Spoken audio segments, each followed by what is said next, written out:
ಮಂಚಳ್ಳಿ ಗ್ರಾಮದ ಮಹದೇವೇಗೌಡ ಸಣ್ಣ ಜವಣೇಗೌಡ ಎಂಬುವರ ಜಮೀನಿನಲ್ಲಿ ಸರ್ವೆ ನಂಬರ್ 138ರಲ್ಲಿ ರಾತ್ರಿ ಕಾಡಾನೆ ಬಂದು ತೆಂಗಿನ ಸಸಿ ಮತ್ತು ಟೊಮೆಟೊ ಫಸಲನ್ನು ನಾಶ ಮಾಡಿದೆ. ಇಂದು ಆನೆಗಳು ರಾತ್ರಿಯ ವೇಳೆ ಉಪಟಳಗಳು ಹೆಚ್ಚಾಗುತ್ತಿದೆ.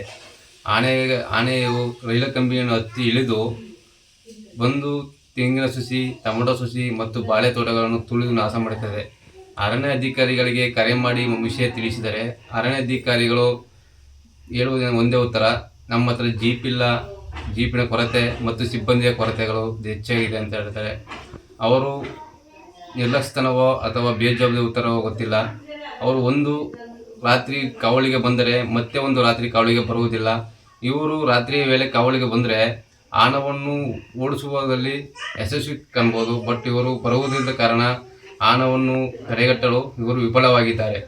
ಇದೇ ರೀತಿ ಮುಂದುವರಿದರೆ ರೈತ ಸಂಘದ ವತಿಯಿಂದ ಓಂಕಾರ ವಲಯ ಅರಣ್ಯಾಧಿಕಾರಿ ಕಚೇರಿಗೆ ಮುತ್ತಿಗೆ ಹಾಕುತ್ತೇವೆ ಎಂಬ ವಿಷಯವನ್ನು ತಿಳಿಸುತ್ತೇನೆ.